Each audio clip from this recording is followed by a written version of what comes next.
السلام عليكم ورحمة الله وبركاته. بلشدا شرفت مدن كحرن شنكمان مال سودوادا وحلقة شني لبعتناد اتحناهني أنا دنيجي هدي اتهمركي كواد شنكان صوب وغنيسو فدن سبسكرايب كتابه لايك تنسار جنبرا كنا دارو سي مقالة عسبي كوسو قرن أنا جنادي تجرين نقول نقطة إمي كنا داو شوان.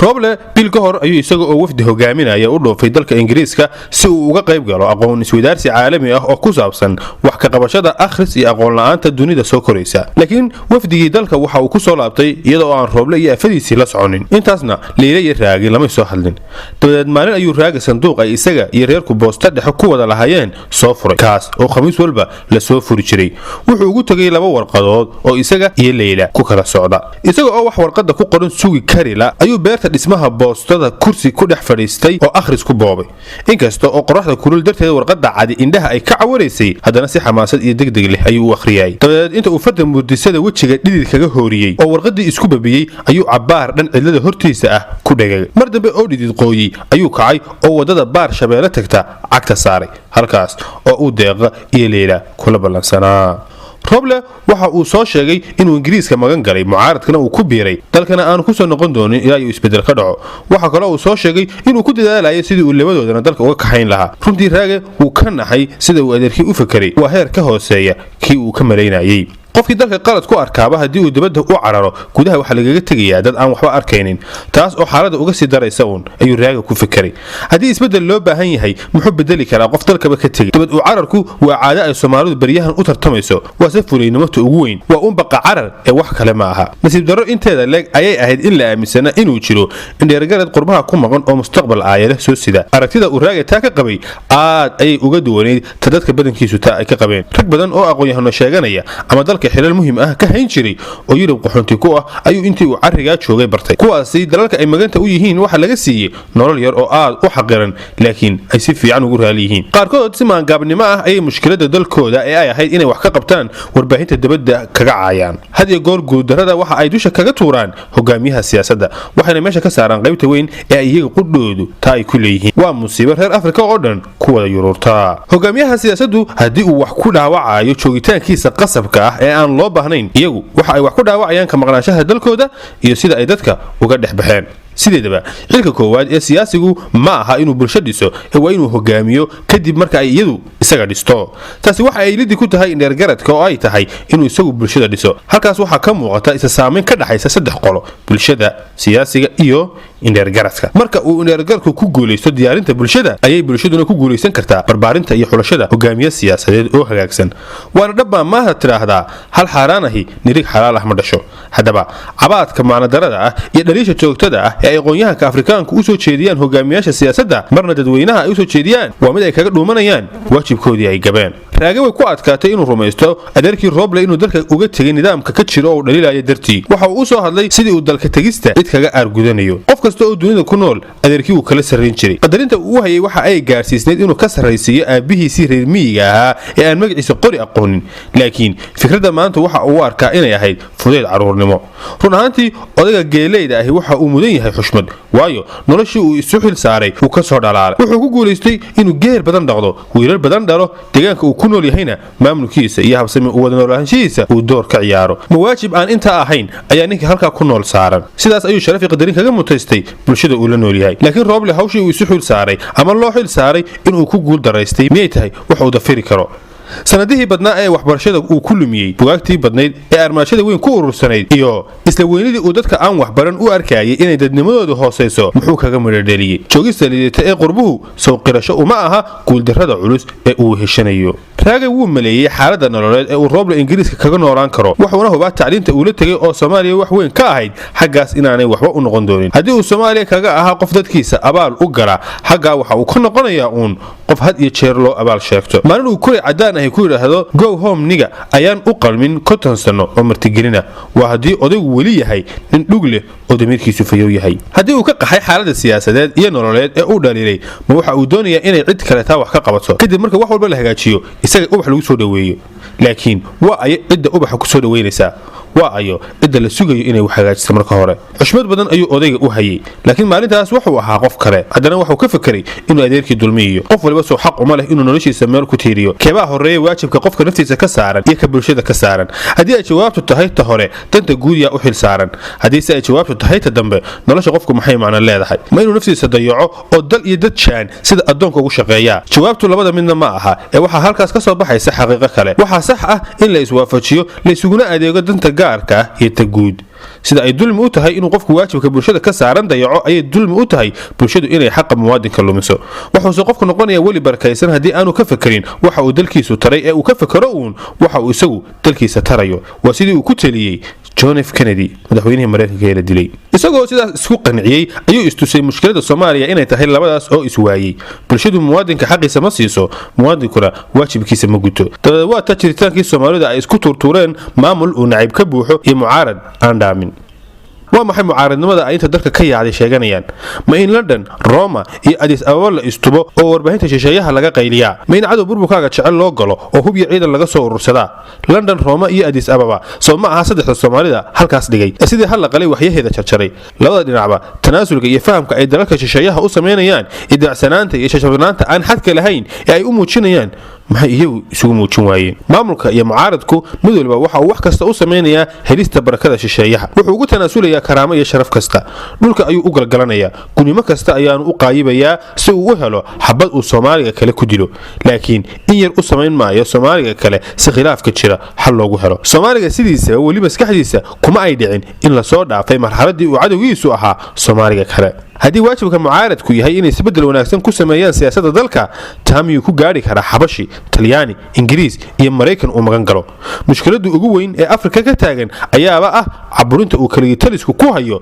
fikradda aantiisa waafaqsanayn iyo dabadad fikradaas oo naflacaariga magan gasha cadowga ugu daran ee qarankiisu uu leeyahay fikirka maamulku waxa uu dhigan yahay cadiyahow walee ku cunay ama ku ciideeyay ka mucaaradkuna waxa uu dhigan yahay waxba dhowran maayee allow dhagaxyo soo daadi wada labada cadaabad u dhaxaysa inta aan la helin ayuhu wuxuu ku jiraa mugdi isagoo sidii oday cantaabaya isula hadlaaya ayuu baar shabeelle ugu yimid Leyla iyo Deeqa miis ay fadhiyeen ayay isagana biyo qabo iyo shaah ugu dalbeen gacaliye bisike maxaa dhidid ka daaya mid soo lugaysay Deeqa ayaa weydiisay iyadoo wajigiisa gacanta ka marinaysa qoraxduna maanta waa cadaab oo mid lacag la'ayd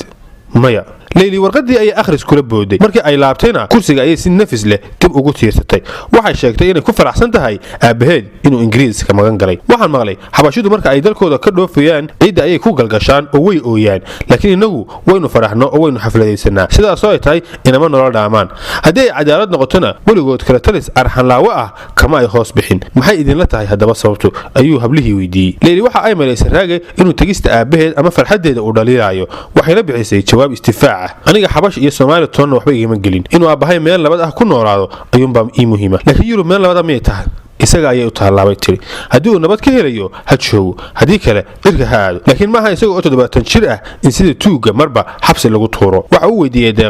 Deeqay adigu kala duwanaanta dal jacaylka inaga iyo xabashida sidee baad u aragtaa Leyli waa runteedo qof naftiisa badbaadinaya maxaa ka galay isbabardhiga Soomaaliya iyo Itoobiya laakiin xabashidu inay inaga dal jacayl yihiin waxaan ka garanayaa gumaysigii oo ay iska hor joogsadeen waxa uu weydiiyay sababtuna waa maxay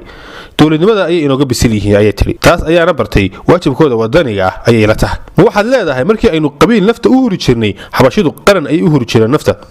waa uun intaas ay ku jawaabtay u darsa buu yidhi oo iyagu dawladoodu waxa ay ka dhaxaysaa qowmiyado badan oo aan wax ay wadaagaan haba yaratay jirin inaguse qowmiyad kaliya ayaa 100 qabiil u kala taagnayd welina way u kala taagan yihiin ayay Deeqi xaaladda kaga sii dayrsay cabaar ay raagay iyo Deeqi qodobkaas sii jiidayeen balse Leyli iyadoo ay aamusnayd waana la hubay inay weydiinta weli ka xanaaqsan tahay Leyla uma jeedin inaan ku dhaliilo laakiin su'aasha ayuu maskaxdeeda ku soo dhacday waana wax jira oo adigu og tahay raaliga haw ayuu ku yiri isagoo oo dusha gacanta kaga soo duubaya dhankiisana u soo cadaadinaya ilaa ay feerahooda caatada ah istaabteen waxay ahayd inaad ku farxid aaba inuu tagay meel aan gardaro loogu xireynin ama aan lagu dilaynin ayay tiri waan ku faraxsanahay ayuu ku maslaxay Roble inuu dalka ka cararo runtii raagay waxa kala qiimo badnayd inuu sida tuugta ay sheegayso xabsiga ku jiro qofku marka uu qadiyad xaq ah u xiran yahay dalkiisa uu uga qiimo badan yahay ka dalka ka carara ama macna daro meelaha isaga jooga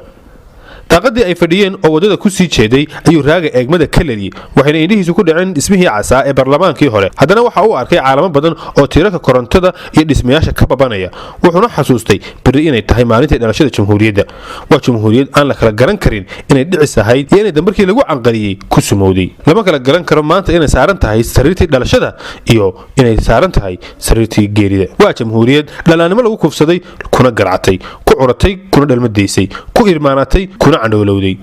ku talagal-aan ayay mar kale eegmadiisu ugu hakatay guriga xudunta iyo xukunka mar u ahaa qaran curdin ah waxay ahayd ummad yar oo jaahiliin iyo foqoro u badan laakiin aanay dunida jirin cid iskala weyn iskaga kalsooni badan kana niyad wanaagsani sifooyinkaasoo dhan maanta qof kasta qalbigiisa waa laga masaxay waxaana la dhigay noole mansuuq ah oo wixii uu jeclaa iyo wixii uu necbaa ay iskaga darsameen kaas oo ilayskii uu hiigsanayay laga damiyey dabkii uu kulaalayeyna laga bakhtiyey albaabka madow mar waxaa ishor iyo daba mari jiray siyaasiyiin ay tacliintooda iyo waayo-aragnimadooda xirfadeed liiteen laakiin doonista dadkooda intay doontaba ha ahaatee ku iman jiray wuxuu khayaaliga ka arkay aadan cabdulla cismaan cabdirashiid cali sharmarke maxamed ibraahim cigaal cabdirasaaq xaaji xuseen iyo kuwo kale oo badan waxay ahaayeen rag karti iyo aqoon meel kastaba ha dhigaane aan khiyaamo qaran iyo xasuuq dadweyne loo tiirinaynin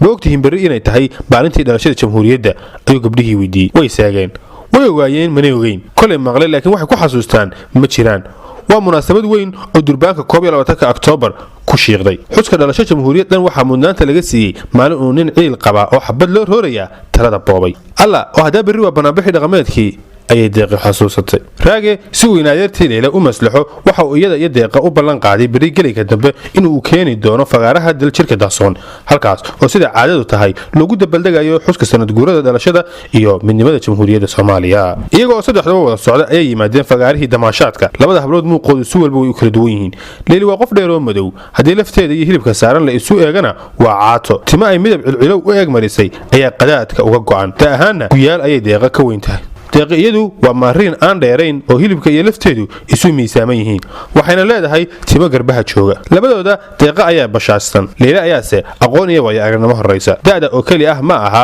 ee labada aqal ee ay ku kala koreen ayaa sidaas u kala horreeyey marka ay wada socdaan waa uun laba hablood oo isku casri iyo isku dabaqad ah laakiin xaqiiqadu way kala fog tahay leela firfircoonida iyo tallaaba geegsanaanta hablaha kale ee Soomaaliyeed lama wada qabaan inta uu doob geed ka boodo in leeg ayay ka boodaa kubadda kolayga iyo qalab rogadkana laguma gaadho deeqiyadu waa qof dulman oo ay halbowlaha habar indho daraysay mindiil saawir ah kala daashay 9 dayrood oo caata ah ayay jirtay galabtii caafimaadkeeda iyo shakhsiyadeeda oo dhan lagu tuntay aad ayay u qaylisay si uu cirku u soo dhaco ciiduna u dhaqaaqdo waxaase lagu sabaaliyay waa lagu xalaalaynayaa ee fariid noqo oo adkayso qudheedu iyada oo weyn ayaanay haddana hoogga ku baraarugsanayn leela ayaana u horeysay qofka ka maqasho gudniinka inuu yahay dhaqan uu shaydaan fircoon hinaasi ah u hindisay waa casar dheer ay qorraxdu weli kulushahay markii ay cabaar soo tamashleeyeen ayay soo gaadheen goobtii banaanbaxa oo ay 10,000 isugu soo baxeen caadooyinka reer muqdisho ayay ka mid tahay inay ciidaha iyo munaasabadaha waaweyn halka ku tuntaan nooc kasta oo ka mid ah cayaaraha hidaha iyo dhaqanka waxa ay ka mid tahay dhacdooyinka tirada yar ee ay soo hayeen labada dhaqan ee bulshada kii hore iyo ka cusub dad badan oo dhaqankii hore ku dhashay ama ku barbaaray isla markaas kan cusub ku jira ayay munaasabadahani u tahay fursad ay culuqa kaga jimacsadaan caburkana kaga neefsadaan waa fursad lagu xasuusto dhaqan dhalad ahaa oo ku dhalan rogmay carabnimo iyo yuruudnimo aan loo meeldayin halkaas oo ka dhashay dhaqan garacahi halkaas ay ku kala xiriir furteen bulshadii hore iyo tan dambe waxaana jabtay buundadii ay isaga gudbi lahaayeen laba fooc oo isxiga laba qof oo isdhalay ayaa kala go'doomay qolada hore waa habsan kuwa dambana waa ambad banaanbaxani waa waqtiyada ay labada qolo kulmaan ee ay isgaran waayaan ciyaarid iyo daawashaba doorashada fagaaraha taal way badan tahay inta ciyaar dhaqameed jirtana waa la tumaya dhaanto wilwilo walasaqo jaandheer saylici barcadde kabeebay beerey bullo shirib intaas iyo in kaleba cabaar ayay qoladii wada socotay cayaaraha marba mid ku hakadeen dabadeed soo gaadheen meel saar lagu tumayo wax kumanyaal sano soo taxnaa oo facyaal badan dareenkooda iyo noloshooda ka soo mid ahaa waa qasab in la hidaysanayo oo ay qof walba dhuuxa kaga jiraan dadka cayaarta dabadda ka jooga sababta uu dareenkoodu cirka ugu shareeran yahay ee marka ay kooxda cayaaraysa boodaba ay ula boodayaan dhaqan ay ku soo noolaayeen ma aha ee waa dhaxal dhiiga kaga jira saarku wuxuu ka mid yahay cayaaraha ay Soomaalidu ka siman tahay inkastoo aan maanta gobollo badan laga cayaarin sababta looga tegay waxaa laga yaabaa inay tahay isagoo u dhaadhaca dareenka ugu hooseeya ee dadka mararka qaarkoodna keena miyirbeel malaha waa ciyaarta ugu facweyn ciyaaraha maanta la yaqaan wuxuuna caan ka yahay geeska afrika oo dhan iyo koonfurta carabta wuxuuna gaadhay waqooyiga afrika ilaa iyo isbaanishka kiristanka iyo islaamka hortood saarku wuxa uu bulshada geeska afrika u ahaa cibaadadiineed iyo xidhiir lala yeesho ruuxaan la caabudi jiray xaaladda fog ee uu dadka gaarsiiya waxa ay keentay inay dadka qaar ku andacoodaan inay ruuxaanta saarka afyaqaanaan oo ay la xaajoon karaan sidaasna ay dadka saarka ku dhaca kaga daweyn karaan qaar ka mid ah beelaha ku dhaqan koonfur galbeed weli saarku waxa uu u leeyahay xiisihii uu berigii hore bulshada oo dhan u lahaa waxaad arkaysaa inay muuqyada dhaawacyo halis ay kaga yaalaan kaas oo markii uu barbaarka ahaa gaadhay heer loo yaqaano burur ama muraaqo dabadeed bir afles la dhacay markii raagaya asxaabtiisu ayse soo taageen halkii saarka lagu tumayey waxay isugu dubaridnayd heer sare tobaneeyo dhalinyar ah oo wiilal iyo gabdha isugu jira iskuna dadhow oo ay xamaasad badani ka muuqato ayaa golo dadweyne badani ay ku meegaaran yihiin saf ka soo wada jeeda oo ciyaarta tumaya sida ay dherer iyo dhumuc isugu jaango ay yihiin iyo sida ay jiibta iyo jaanta isula helayaan waxaa aad moodaa koox xul ah oo la soo carbiyey waa xaalad ka marakacaysa inaanay ahayn reer banaadir iyo reer magaalo kala toonna malaha midkoodna mid kale aqoon hore uma laha malaha sacabka kulul iyo luuqda dheer ee saarka ayaa baadisooc u ah oo ay dadka iskaga garteen cabaar kadib gabadh 20 jir ku qiyaasan oo daawadayaasha ka mid ahayd ayaa si lama filaan ah golihii ciyaarta isu daruurisay jir iyo xubno isu dheelitiran iyo weji aan qurux ka qatanayn ayay leedahay timaha masar ayaa ugu duuban gutiinada garbasaarta iyo kabaha jambalka ah ee aan qaaliga ahayn islamarkaana wada duuga ah iyo guud ahaan daryeel-la'aanta ka muuqata waxaa lagu malayn karaa inay tahay reer miyiisoo galooti ah maskiinad noloshii galuufowday ee miyiga dux ka soo weeday oo halkan naf soo biday maantana mawjadaha arxanka daran ee xamar derbiyada madaxa ay marba mid ula dhacayaan malaha kulankan galabta waxa ay ka heshay qofnimadii maalintii ay magaalada soo gashay ka luntay waxaa lagu malayn karaa inay qoys qudhiisu iska danyar ah ay dulsaar ku tahay amaba ay adeegto u tahay raage markii uu sii fiirsaday waxa uu ku xasuustay sheeko uu beryaha akhriyay oo ku saabsan adeegta miyi ka timid oo xamar ku silicday garbasaarteedii ayay dhexda ku duubatay xogaa digtooni ah ayay ka gashay laakiin mar qura ayay baal shimbireed ka fududaatay oo iyadu ciyaarta majaraha u qabatay ilaa ay noqotay tiirka iyo barta ay ciyaartu ku wareegayso mar keliya ayay noqotay xidigtii golaha indhihii dadkuna ay keligee daawadeen ciyaartii ay wax ka tumaysay quyar ayay isugu rogtay mid iyada loo tumayo jawigii oo dhammi wuu isbedelay barbaartiina waxaa aad moodaa inay gudanayaan waajib diini ah shucuurtii daawadayaashu way sii kacday goobtiina waa lagu soo batay dabadeed mar keliya ayay gabadhii sare jooga ka duushay oo dhulka isku daadisay sidii qof miyir beeshay waa ay miyir beeshay dhowr qof ayaa ku soo yaacay si ay u caawiyaan laakiin maya kuwii cayaarayay ayaa diiday iska daaya idinku iskaga taga faraha ka qaada ayay dadka ka codsadeen u daaya jiri ninkii bixiya ayaa keenee iyaga u kala baxa ayuu nin waayeel ah oo si xiisa leh ciyaarta u daawanayay kula tiriyay dadkii barbaartii ciyaartii ayay ku sii wateen jawi ay rooxani dabooshay awood dadka sarjooga ka daadinaysaana ay ku xayndaaban tahay raagi waxa uu dareemay inay meesha ku xunsan yihiin malaayiintii nafood ee ciyaarta saarka jeclaa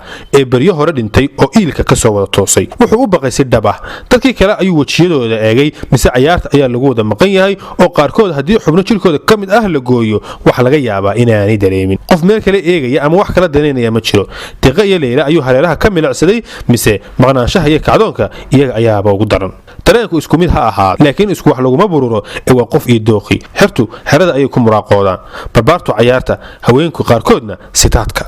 iminka ciyaartii waxay maraysaa heerkii ugu sarraysay gabadhii weli dhulka ayay jiiftaa laakiin dhaqdhaqaaq ayay bilowday gacmaha iyo lugaha ayay dhulka ku xoqaysaa masarkii way tuurtay garbasaartii dhexda ugu xidhnayd iskeed ayay saga luntay kabihii jambalka ahaana muddo meel ayay foorartaa gutiinadii inkastoo ay weli garaysan tahay qaarka sare wax badan uguma hayso qunyar ayay ruqaansi u bilowday qaarkii sare ayay la kacday timihii gadaal u guntanaa iskood ayay isu furfureen dhabanada iyo wejiga ayaanay dabooleen sinta midigta ayay imika ku fadhidaa iyada oo foorarta sida ay madaxa u walhiinayso iyo sida ay gacanta bidix dhulka ugu salaaxayso waxaa laga garanayaa inay nafteedu ciyaarta ku milan tahay aayar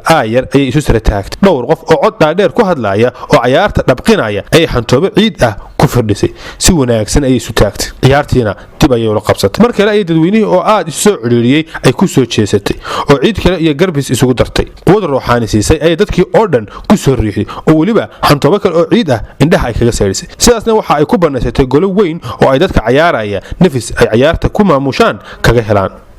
dababkii u tumaayay ayay hoosta ka gashay oo sacabkooda iyo jiibtooda xoogga leh dhagaha u dhoweysay dhididkoodana san kala raacday waxaa muuqata inay jacayl xaddaaf ah u hayso dadka cayaarta u tumaya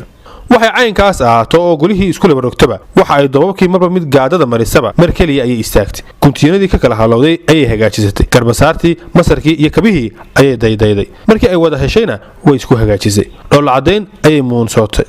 dabadeed safkii ciyaarta tumaysay ayay toos ugu biirtay qofkii mar dhoweyd dhulka galgalanaysaba iyada ma aha inanta maxaa kasi noqday raagi aad ayuu u jeclaystay inuu weydiiyo bal wixii ku dhacay waxa ay dareentay iyo meesha ay tagtay markii ay dunida ka dhooftay laakiin kumuu dhigrin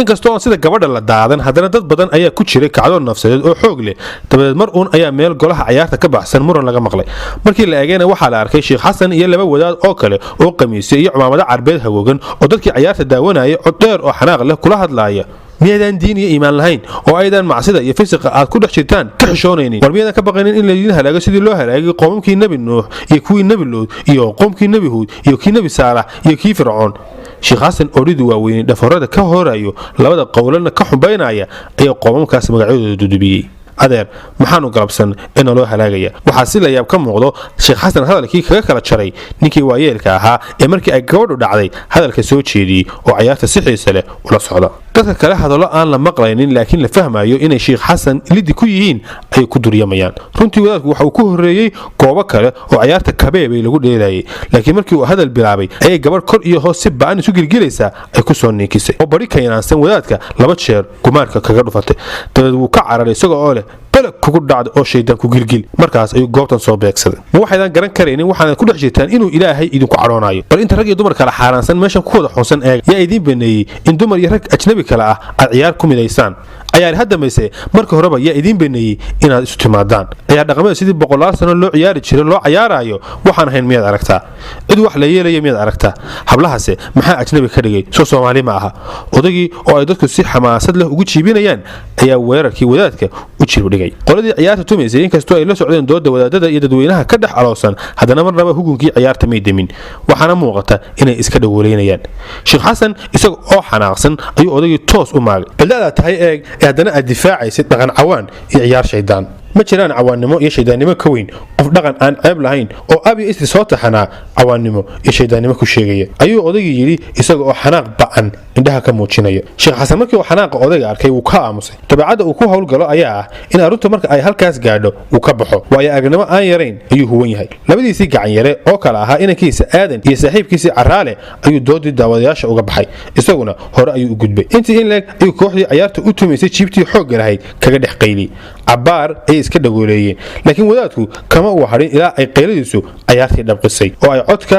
cagta iyo calaacasha isla waayeen dabadeed mid barbaarti ka mid ah ayaa si xanaaq leh safkii uga soo baxay oo wadaadkii si aad u qalafsan gacanta midig dhuunta kaga qabtay sidii inuu bakhtiinayo kadib si arxandarre ah ayuu dib ugu tuuray sheekh xasan jirjircadka ayuu u dhacay mar keliya ayaana la arkay isaga oo dadka cagahoodii hoos galgalanaya labadiisii gacan yare iyo raagi ayaa isku mar sheekh xasan ku soo yaacay isagoo cumaamadii ka dhacday dhulkana xaaxaabaya ayay gacmaha soo qabteen soona sare joojiyeen wadaadka gacanta dhuunta lagaga qabtay wax badan may yeelin laakiin mar haddii uu shishlaa meeshuna ay ahayd dib dhicista xanuun aan yarayn ayuu kala kulmay aadan iyo caraale mooyaane tobaneeyo wadaad oo kale oo meelo kala duwan wax ka wacdinayay ayaa sheekh xasan gurmad ugu yimid isaguna markii uu xirtii sii wada arkay ayuu dhiiraday oo ku dhawaaqay jihaad fii sabiilillaah wadaadadii iyo kuwii cayaarayay ayay ka dhex qaraxday daawadayaasha badankoodii oo odaygii ay sheekh xasan murmeen ugu horeeyo ayaa kooxdii ciyaarta si firfircoon ugu hiiliyey dagaal aan naxariis lahayn oo feedh laad qaniyo ul iyo lagdiin isugu jira ayaa fooda la isla daray qaar dadka ka mid ahay waxay isku dayayeen inay labada kooxood kala qabtaan wayse isku weeraxeen oo cid walba way isla jiireen sheekh xasan jihaadka awalba diyaar buu ahaa waayo markiiba ciidankiisa waxa uu ku dalbaday afgarad carabi ah oo ka dhaxeeyey oo ay ka mid ahaayeen uqtuluu akbarahum alladii callamahum as-sixra dila kooda ugu weyn ee sixirka baray kaas oo uu la jeeday odaygii saarka jeclaa ee ay hore u murmeen dagaalkii wuu ballaadhay wadaado kale iyo dadweyne badan ayaana goobihii kale ay ciyaaruhu ka socdeen ka soo birmaday dabadeed iyada oo guusha iyo guuldarradu sida habeenka iyo maalinta ay u kala baxeen oo wadaadadii wixii dhulka la dhigay mooye wixii caga ku taagnaa meel gees ah oo dhismihii baarlamaanka hore ka mid ah lagu ururiyey ayay dhowr baabuur oo bilays ahay goobtii yimaadeen waxay ahayd intii aanu hubka qarxa weli xamar ku soo badan taas darteed khasaaraha maalintaasi kama badan dhowr nin oo dhaawac kala duwani gaadhay sheekh xasan iyo dhowr kale oo labada dhinac ah ayaa saldhigga bilayska loo qaaday halkaas ayaynu ku soo afmeeraynaa xalqadeennan caawo xalqadan xalqada mid ah intaan ku kulmi doonno waxaad kaga tegayaa